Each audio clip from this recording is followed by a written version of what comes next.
The year was 1926.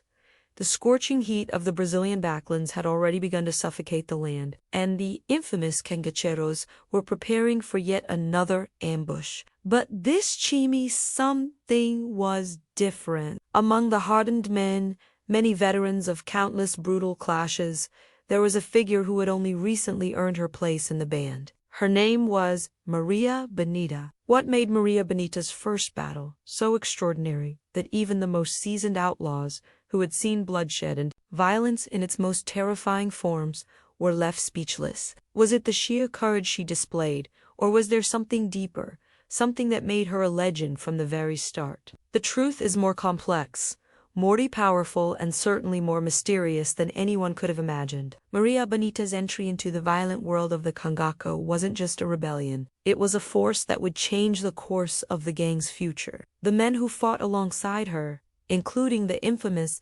Lampião, were known for their ruthlessness and their fearlessness in the face of battle. But when Maria Bonita picked up her first weapon and charged into the fray, she proved that her strength wasn't just in her firepower. It was in her resolve, her unwavering will to be more than just a figure at Lampião's side. She was a force of nature. As the bullets flew and the heat of battle consumed the landscape, Maria Bonita did something unexpected.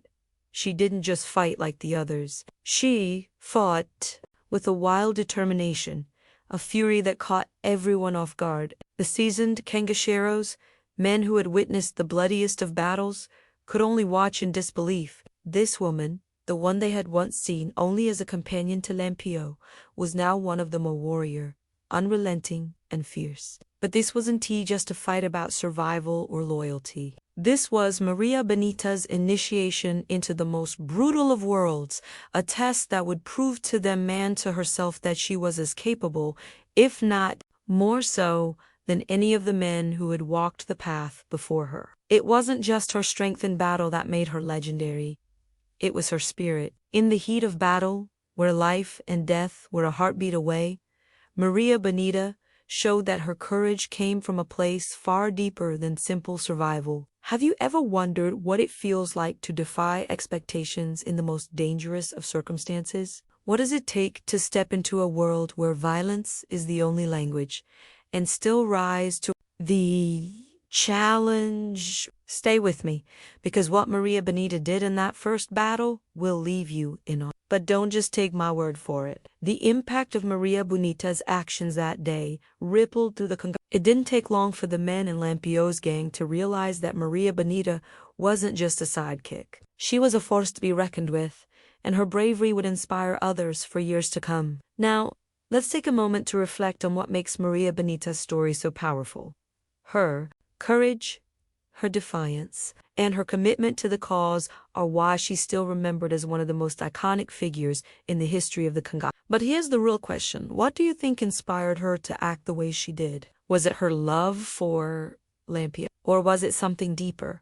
A calling that pushed her to become one of the most feared and respected figures in the outlaw world? Before we dive deeper into Maria Bonita's story, I want to hear from you. Leave a comment below and share your thoughts. Did Maria Bonita's courage surprise you, or did you always think she was capable of greatness? Don't forget to hit that like button if you're enjoying this deep dive into the cangaceiros, and make sure to subscribe if you want to explore more untold stories of these legendary figures. Maria Bonita was not born into the world of violence. Her childhood wasn't filled with the sound of gunshots or the terror of constant fleeing. She was born in the Brazilian Backlands, raised in a small village where life was tough.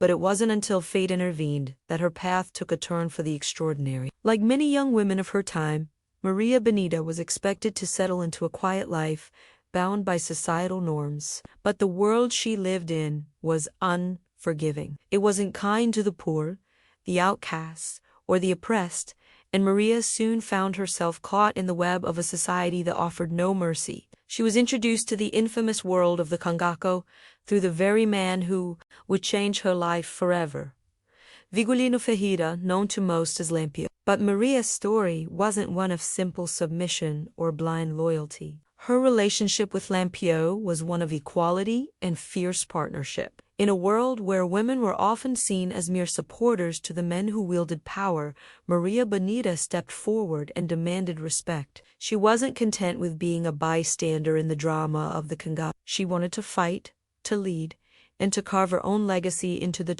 violent history of the cangaceiros. But what drove Maria Bonita to abandon everything? Her family, her past life, her place in society? Was it love for Lampião, or was it the deep, unshakable desire for freedom and equality? Perhaps it was a combination of both. Maria saw in the cangaceiros not just a chance for adventure, but a chance to prove that she was capable of more than just being a passive observer in the world's most brutal conflict. The reality of life as a cangaceira was grueling, to say the least. The heat of the dry desert, the constant danger, the fight for survival against the oppressive forces of the police and the elite was a life most would never choose. But for Maria Bonita, it became a world in which she thrived. Unlike the many women who joined the cangaceiros and were relegated to roles of support or servitude, Maria Bonita was different. She carried a weapon, fought in battles, and earned the respect of the men around her. They were no longer surprised when she fought just as fiercely as they did. She was no longer just Lampião's partner. She was a respected warrior in her own right. Her strength wasn't just physical, it was emotional, spiritual, and intellectual. Maria Bonita wasn't simply imitating the men in her band. She was forging her own path, using the skills and traits that were uniquely hers. While many people viewed the cangaceiros as a violent rebellion, a band of outlaws with no cause but their own survival, Maria Bonita saw it as a platform for a different kind of resistance. She didn't just fight against the government or the landowners, she fought against the limitations placed on her because of her gender. Despite the dangers, despite the hardships, Maria Bonita never backed down. She fought side by side with her male counterparts, and at times even led the charge. It was said that the older cangaceiros, hardened by years of violence, were often in awe of her. And yet, even in this world of constant brutality, Maria Bonita remained true to herself. She never let the violence consume her soul, but instead used it to fuel her determination. Maria Bonita was more than just a woman in a man's world. She was a symbol of defiance. She proved that even in the most brutal of environments, where survival was the only goal, women could rise to the challenge and change the course of history. Her story is a testament to the power of resilience and courage, and how sometimes the greatest battles are fought not just with weapons, but with the strength of character. But let's pause for a moment and think, what made Maria Bonita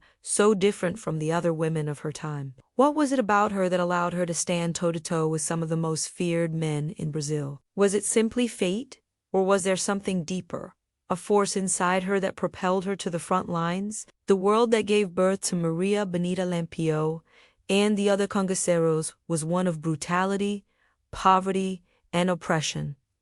To understand the significance of the cangaceiros movement, we must first take a step back and examine the environment that fueled it. Brazil's northeastern Backlands, known as the Sertão, were harsh, unforgiving, and, at times, downright inhospitable. The heat was relentless, the land arid, and the people, mostly poor peasants, were at the mercy of the elites and government forces. But what truly pushed men like Virgilino Ferreira, better known as Lampião, and his followers into the life of banditry? What transformed them into outlaws who would become legends of the Brazilian landscape? It wasn't just a desire for riches or power, it was something much deeper. The cangaceiros was not simply a rebellion against authority, it was a revolt against an entire system that had long kept the people of the Sertão subjugated and forgotten. In the early 20th century, Brazil was ruled by oligarchies, wealthy landowners who controlled vast stretches of land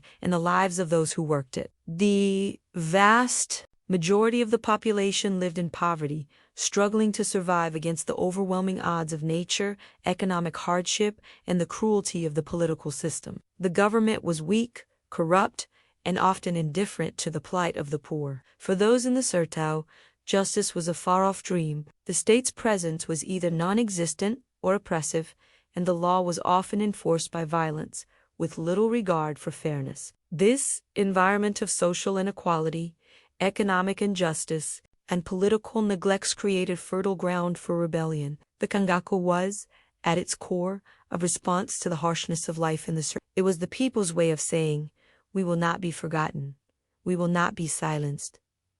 It was a movement born from suffering, but also from defiance. Lampião, who became the face of the cangacao, was a symbol of that defiance. He wasn't just a criminal, he was a fighter, a man who took up arms not merely for personal gain, but as a form of resistance against the system that had oppressed him and his people. His band of cangaceiros was a mix of peasants, former slaves, and other marginalized individuals, united by their shared experiences of hardship in a common enemy, the state, the elite landowners, and the military forces that kept the population in check. The cangaceiros were not random criminals, but rather a highly organized group that operated with strategic precision. They moved swiftly through the desert, using guerrilla tactics that allowed them to outmaneuver the police and military forces that were often ill-prepared to confront them. The cangaceiros were a force of nature, unpredictable and fierce. They became legends not just because of their violent deeds, but because they symbolized something larger than themselves, a challenge to the established order, a blow against the structures that had kept the masses downtrodden for centuries. Despite the violence, the cangacao was not purely a destructive force. For many in the sertão, the cangaceiros were seen as Robin Hood-like figaceiros who fought back against the cruel system. They were viewed with a mixture of fear, admiration, and even affection by the people they protected. The cangaceiros would sometimes take from the rich landowners and give to the poor, offering a sense of justice where the law could not. But even as they gave a sense of retribution, they also sowed fear. They were as much a symbol of terror as they were of hope for the downtrodden. Yet, for all the romanticism that later generations would associate with the cangacao, it was a brutal existence. The cangaceiros lived lives filled with hardship, violence, and constant danger. They were constantly hunted by the police and the military, and many of them met violent ends. The road to becoming a cangaceiro was paved with bloodshed, and even the most hardened members of the band faced the consequences of their chosen path. But why did this movement grow so large? What was it about the cangacao that made it more than just a series of isolated acts of banditry? The answer lies in the powerful symbolism that the cangaceiros embodied. They became a symbol of resistance against the landowners, against the government, and against the system that oppressed the people of the Sertão. Their rebellion was a way to reclaim a sense of agency, to fight back against the forces that sought to keep them in a state of permanent servitude. Lampião, in particular, became the central figure of this rebellion. His story became the story of the cangacao itself, a symbol of resistance, of fighting against overwhelming odds. His name became synonymous with rebellion and defiance, and his actions would influence generations to come. The movement also took on a deeply cultural significance. The cangacao was intertwined with the culture and folklore of the Sertão. It became a part of the narrative of the region, a tale of outlaws who refused to be crushed by the weight of history. It was a movement that resonated with the people of the land, giving them a figure to rally behind, someone who symbolized their struggle. In the end, the cangacao wasn't just about fighting for survival, it was about fighting for identity. The cangaceiros fought to remind the world that the people of the Sertão were not invisible, that they had a voice, a will, and a reason to resist. And even though the movement would eventually fade, its legacy remained. The cangacao became a symbol of defiance, an embodiment of the desire for justice in an unjust world. As we continue to explore the world of the cangaceiros, think about this. What would you do in a world where the system has failed you, where the law is just another tool of the powerful? Would you fight back? Would you take up arms? Or would you find another way to resist? The moment Maria Bonita stepped onto the battlefield for the first time, she wasn't just entering a fight, she was stepping into history, surrounded by seasoned outlaws who had fought and survived countless battles. The eyes of the cangaceiros were upon her. They had seen violence before, had lived it, but what they saw that day would leave even the most hardened among them speechless. This wasn't just any battle. This was the moment Maria Bonita proved that she was more than a companion to Lampião. She was a warrior in her own right, deserving of respect and fear. But what made her stand out in a group of men who were feared across the land? Was it her skill with a gun? Her speed with a knife? Or was it something deeper, something intrinsic, that made her one of the most formidable figures in the world of the cangaceiros? The battle that day was fierce and chaotic. The cangaceiros were ambushing a convoy, and as the bullets flew, Maria Bonita was in the thick of it. At first, the men doubted her. They thought of her as just another woman in the gang, someone who followed Lampião, not someone who could fight. But it didn't take long for them to see her for what she truly was, a force to be reckoned with. Maria Bonita was not afraid. While others hesitated, she charged forward, her eyes locked on the enemy, her movements precise and swift. When one of the veteran cangaceiros hesitated, unsure of his next move, it was Maria Bonita who led the charge. Her courage was undeniable, her resolve unbreakable. She didn't just fight, she commanded attention, striking with the fury and precision of a warrior who had been born for this life. For those watching her, it wasn't just the bloodshed that was shocking, it was the confidence. The way she moved with such purpose, with the same authority and determination that the men had always displayed. The veteran outlaws who had fought in many battles found themselves staring in awe at this woman, who had just walked into their world, and in one moment had earned the right to stand beside them, not as an observer, but as a warrior. It wasn't long before they stopped thinking of her as just a woman in the gang. She was one of them now. She had passed the test, not with words, but with action. The moment she picked up her weapon, she became part of the mythos of the cangaceiros, a legend in her own right. But why did Maria Bonita fight with such fury? Was it the love for Lampião that drove her, or was it something deeper, a desire to prove herself in a world where women were rarely seen as equals to men? Perhaps it was both. Maria Bonita had something to prove, not just to the men around her, but to herself. She was fighting for a place in history, fighting to be remembered as more than just a footnote in the life of Lampião. The battle raged on, and as the dust settled and the gunfire ceased, Maria Bonita stood tall, a bloodied figure among her comrades, but with a fire in her eyes that said she wasn't done. She had proven herself in her first battle, but this was just the beginning. What came next would only cement her place in the legend of the cangaceiros. But the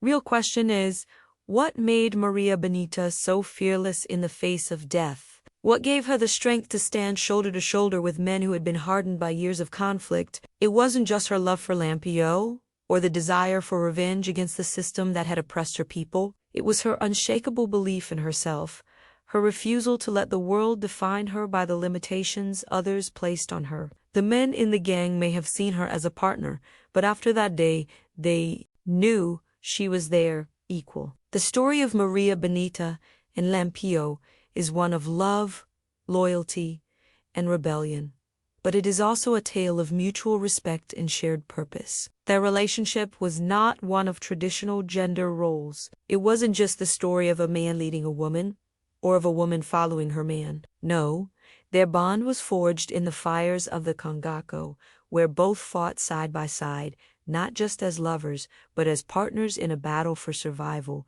and ultimately for a cause that was larger than either of them. Maria Bonita was not just the woman behind Lampião. She was a force in her own right, a fierce and capable fighter, but what made their relationship so unique was how their strengths complemented each other. While Lampião was the symbol of the cangaceiros, a fearsome leader with unmatched charisma and ruthless ambition, Bonita became the heart of the band, the woman who held the group together with her bravery and loyalty. It was a partnership based on trust, mutual respect, and an unwavering commitment to their shared fight against the oppressive forces that sought to crush them. Unlike many other relationships in the cangaceiros, where the women were seen as mere companions or subordinates, Maria Bonita and Lampião's relationship was rooted in equality. She wasn't just following him, she was walking beside him through every battle, through every ambush, and through every moment of hardship that came with life as an outlaw in the Backlands of Brazil. She was an equal in every sense of the word. Her actions as pivotal to the success of their band as Lampião's own leadership, but what drew them together What was it that made their bond so unbreakable? It's easy to think of their relationship as one defined solely by love, but it was more than that. Maria Bonita was drawn to Lampião not just for the man he was, but for the man he represented, a symbol of rebellion, a figure who fought not only for his survival, but for the survival of the people in the Sertão who had long been forgotten and oppressed. It was this shared sense of defiance, of challenging the established order, that brought them together. For Lampião, Maria Bonita was not just a lover. She was a confidant, a partner in the truest sense of the word. The world of the cangaceiros was brutal, violent, and unpredictable.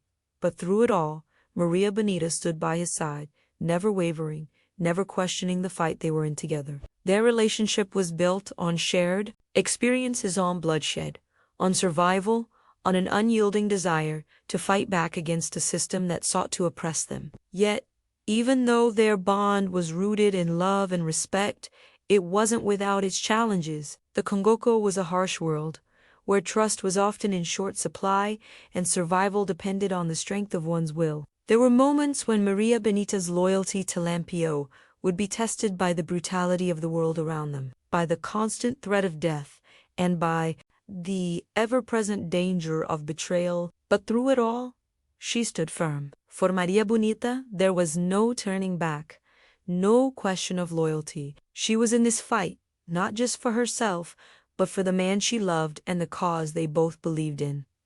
Lampião, for his part, admired her strength. He saw in Maria Bonita not just a partner in arms, but a symbol of the very spirit of the cangaceiros spirit that was born from defiance, from resistance, from the refusal to be crushed by the weight of the world.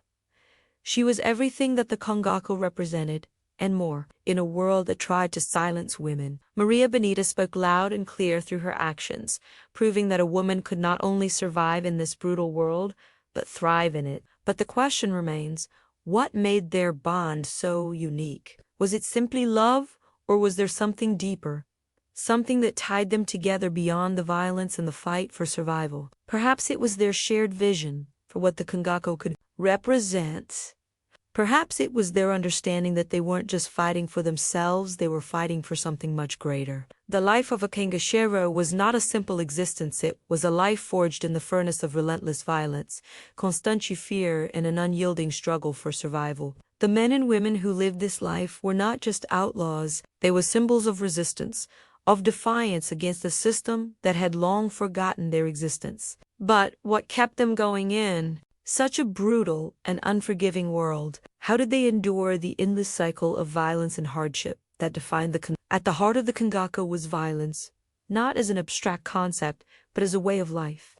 The cangaceiros fought not just for their survival, but for a sense of justice, a justice that, in their eyes, could only be achieved through bloodshed. For the cangaceiros, violence was anti-jazo, means to an end, that was an expression of their rebellion, a way to carve their place in a world that had long refused to acknowledge them. Every battle fought, every enemy slain, was another step in their fight to challenge the oppressive forces that sought to crush them. And it was a fight that didn't just take place on the battlefield, it took place in the very hearts and minds of those who lived it. But even in the midst of this violence, the cangaceiros had a code, a set of beliefs that guided their actions and kept them grounded in a world that often seemed devoid of morality.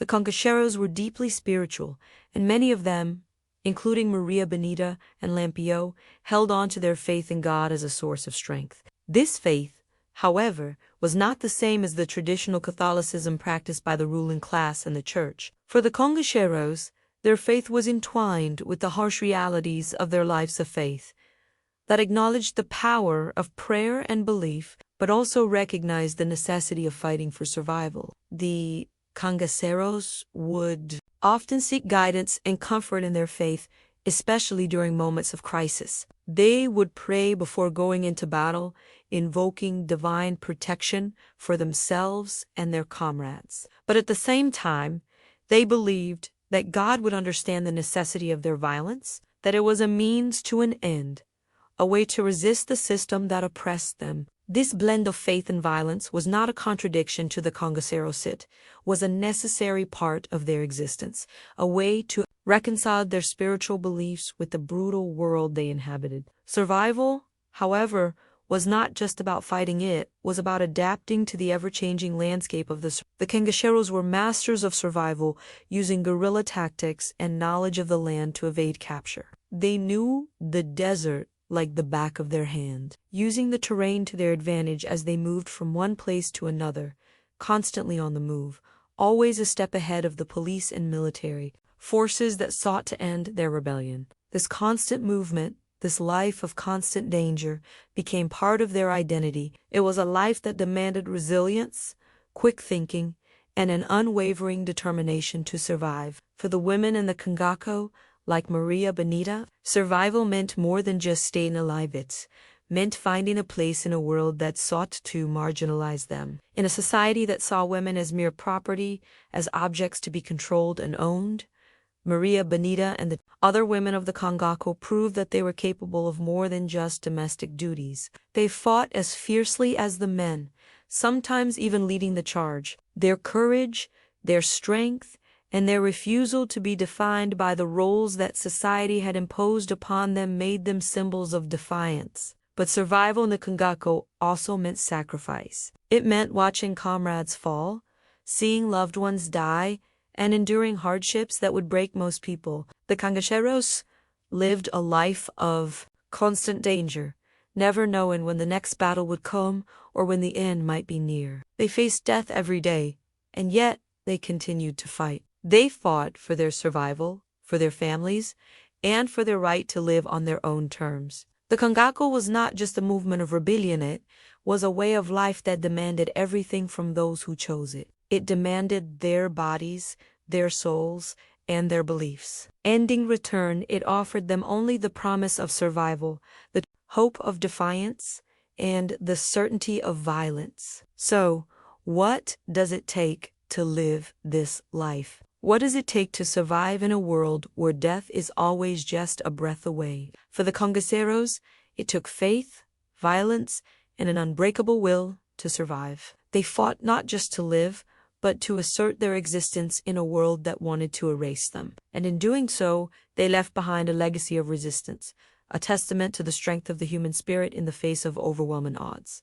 The cangaceiros was not just a movement of outlaws versus outlaws, it was a battle of ideologies, a clash between two worlds. On one side were the cangaceiros branded as criminals, rebels, and outcasts fighting, not just for survival, but for a sense of justice in a world that had abandoned them. On the other side was the powerful machinery of the state, represented by the military and police forces, whose job it was to maintain order and protect the interests of the elite. The police and the government, however, were more than just enforcers of the law. They were symbols of the oppressive system that the cangaceiros rebelled against. For the people of the sertão, the government represented a force that cared little for their suffering, a distant authority that imposed its will from afar without regard for the harsh realities of life in the backlands. The cangaceiros, on the other hand, represented defiance. Their rebellion was a fight for recognition, a fight to be seen as more than just expendable pawns in the game of the powerful.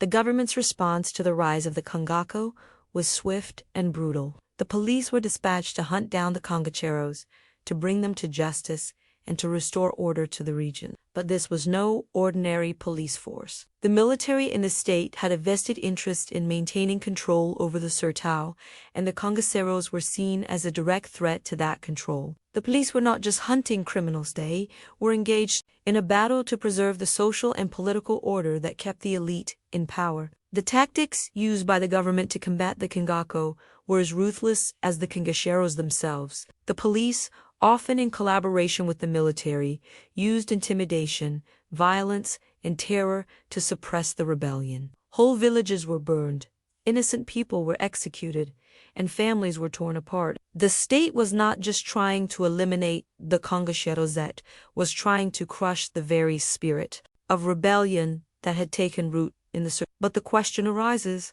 why was the government so determined to destroy the cangaceiros? The answer lies in the very nature of the rebellion. The cangaceiros were not just fighting for survival, they were fighting for the soul of the cangacao was a challenge to the status quo, a rejection of the power dynamics that had kept the poor and the oppressed in a perpetual state of subjugation. For the cangaceiros, the fight wasn't just about avoiding capture or surviving another day, it was about reclaiming their dignity and their place in the world. To the government, this was unacceptable. The cangacao was a challenge to the authority of the state, and if the cangaceiros were allowed to continue their rebellion, it would send a dangerous message to the rest of the country. The government feared that if the cangacao succeeded, it could inspire similar uprisings across the nation. It could unravel the very fabric of the system that had kept Brazil's power structures intact for centuries. Yet, despite the overwhelming force of the police and the military, the cangacao proved to be an elusive target.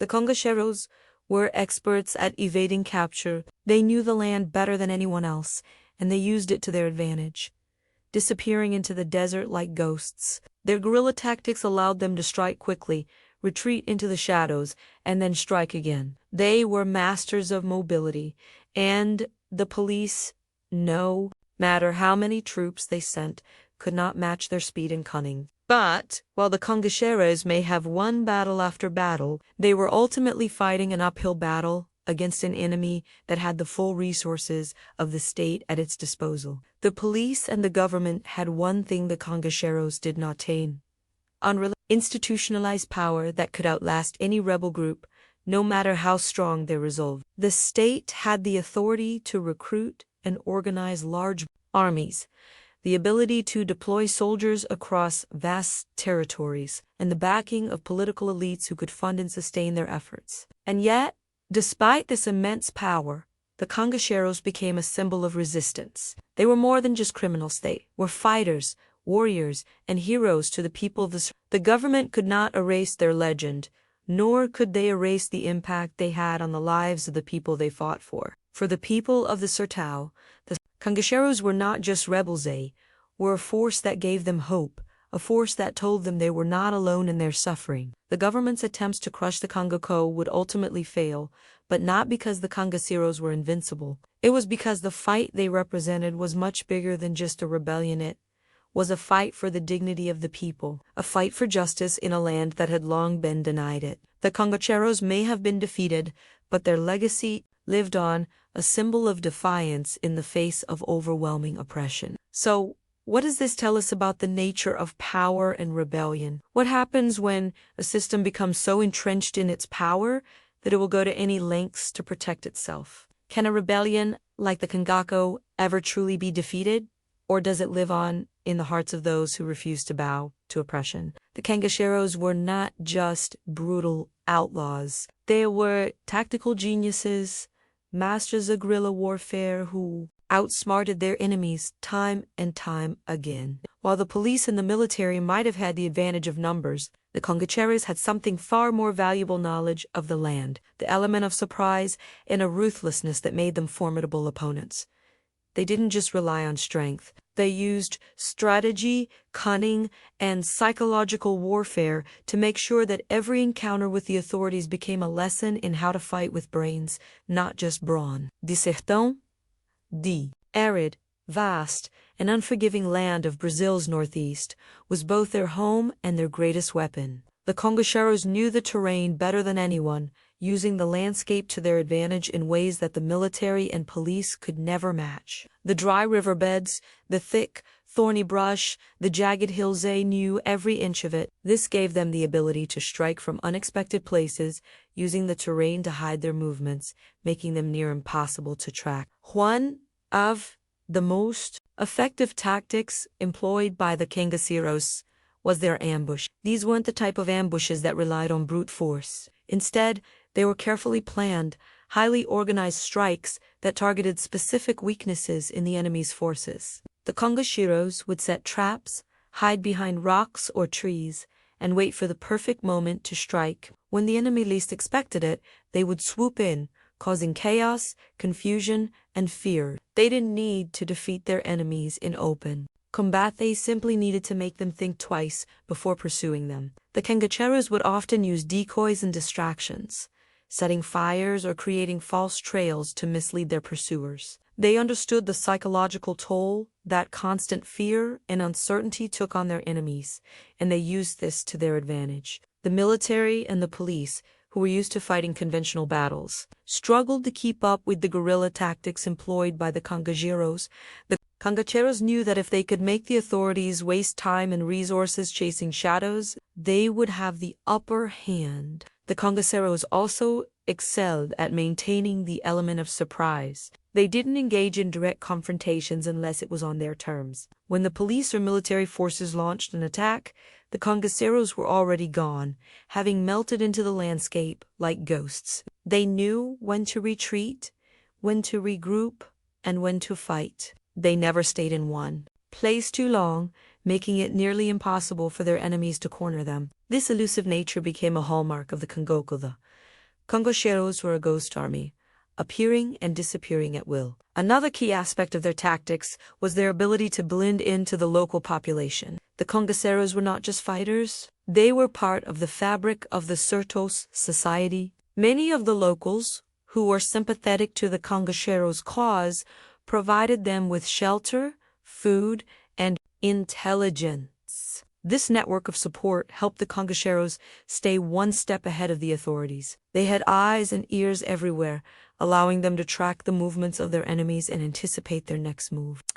The cangaceiros also understood the importance of morale. They were not just a group of outlaws, they were a symbol of resistance. Their ability to inspire fear and admiration in equal measure made them a powerful force. The people of the Sertão, who had long been oppressed, saw the cangaceiros as heroes, as warriors fighting for their freedom. This connection to the people gave the cangaceiros the support they needed to survive, and in return the cangaceiros offered a sense of hope, showing the oppressed that they could fight back. But perhaps the most striking aspect of the cangaceiros' tactics was their ability to remain adaptable. They didn't rely on rigid strategies or set plans. They adjusted to the circumstances, changing their approach based on the situation at hand. If one tactic didn't work, they would simply try another, constantly evolving and learning from each encounter. This flexibility allowed them to stay one step ahead of their enemies, and it made them one of the most formidable forces in the history of Brazil's outlaws. However, the cangaceiros were not invincible. While their tactics were highly effective, they were also dangerous and risky. They lived a life of constant movement, never knowing when the next battle would come, when the next ambush would fail, or when their luck would run out. Their strategy of constant surprise and evasion eventually led to their downfall. As the police and military forces adapted to their tactics, the cangaceiros found themselves fighting an uphill battle, one they couldn't win in the long run. But even in defeat, the cangaceiros left behind a legacy that would not be easily forgotten. They were outlaws, yes, but they were also masters of war, guerrilla fighters who defied the odds and survived longer than most would have thought possible. Their tactics were so effective, so cunning, that they became the stuff of legend, a reminder of the power of resilience and the ability to adapt in the face of overwhelming adversity. So, what does the legacy of the cangaceiros teach us about the nature of warfare and survival? Can we apply their tactics to modern challenges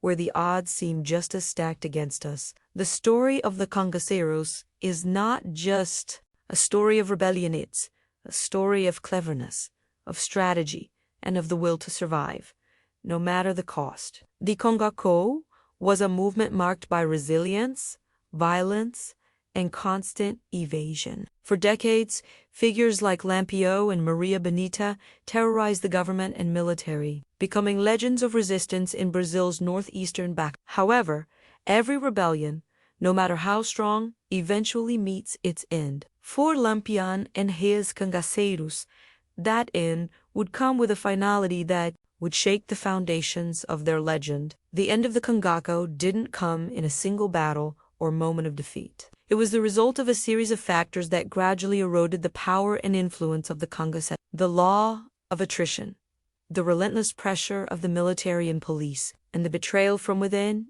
ultimately led to the fall of one of Brazil's most infamous outlaws. The final blow came on July 28, 1938, when Lampião, Maria Bonita, and several of their closest allies were ambushed in the state of Sergipe. It wasn't just the cangaceiros' opponents who played a part in their downfall, but the creeping toll that the years of constant warfare had taken on them. Lampião, once a symbol of defiance, was now a man worn down by the harshness of his life, a life that had been nothing but constant violence and danger. But even in their final moments, the cangaceiros didn't go quietly. The ambush that would claim the lives of Lampião and his followers wasn't a clean victory for the Policet, was a bloody affair. The cangaceiros fought back fiercely, refusing to be captured without a fight. For Lampião and his companions, death was something they had lived with for years, but they never imagined it would come so close to home that the very life they had fought to protect would ultimately be their undoing. Lampião's death was a devastating blow to the Cangacô, but it wasn't just his death that ended the movement. It was the culmination of years of attrition, constant battles, the loss of key figures like Maria Bonita, and the fading support from the people of the... As the police tightened their grip and the people began to grow tired of the constant violence, the Cangacô began to lose its place as a symbol of resistance. The rebellion that had once been a defiant movement of hope and vengeance slowly transformed into a desperate fight for survival. The capture of Lampião and his companions marked the symbolic death of the Cangacô as a movement. His body, along with those of his men, was mutilated, paraded through the streets for public humiliation, and ultimately buried in an unmarked grave. The authorities hoped that by stripping Lampião of his dignity, they could erase his legacy and the power of his legend. But as history shows, the stories of rebels like Lampião rarely die with their deaths. Lampião's death didn't end the story of the Cangacô, only cemented it in the annals of history. His story became one of martyrdom, his body a symbol of the price of resistance. For many, Lampião's death only made his legend grow stronger. He became a symbol of defiance against oppression, and his name would live on, etched into the collective memory of the people of Brazil. Even in death, Lampião became more than just an outlaw. He became a martyr for a cause that would continue to inspire those who felt oppressed and forgotten. But what is the true legacy of Lampião and the Cangacô? Is it the violence, the bloodshed, and the terror they inflicted on their enemies?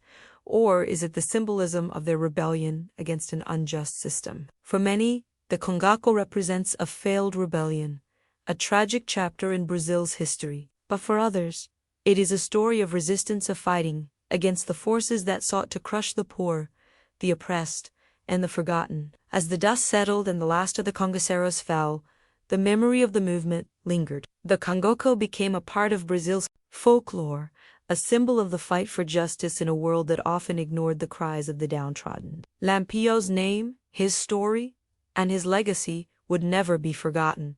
Even as the rebellion itself faded into the past, the fall of the Cangacô was inevitable, but its impact remained. It was a reminder that even in the darkest corners of history, there are those who rise up against the odds, who fight for what they believe in, and who leave a mark that history cannot erase. Lampião may have fallen, but the story of the Cangacô would never truly end. It would live on in the stories told around campfires, in the songs sung by the people, and in the hearts of those who still remember the rebels who dared to fight back against a system that had no place for them. The story of Maria Bonita is one that transcends the violent, tumultuous world of the Cangacô. She wasn't just a participant in the rebellion.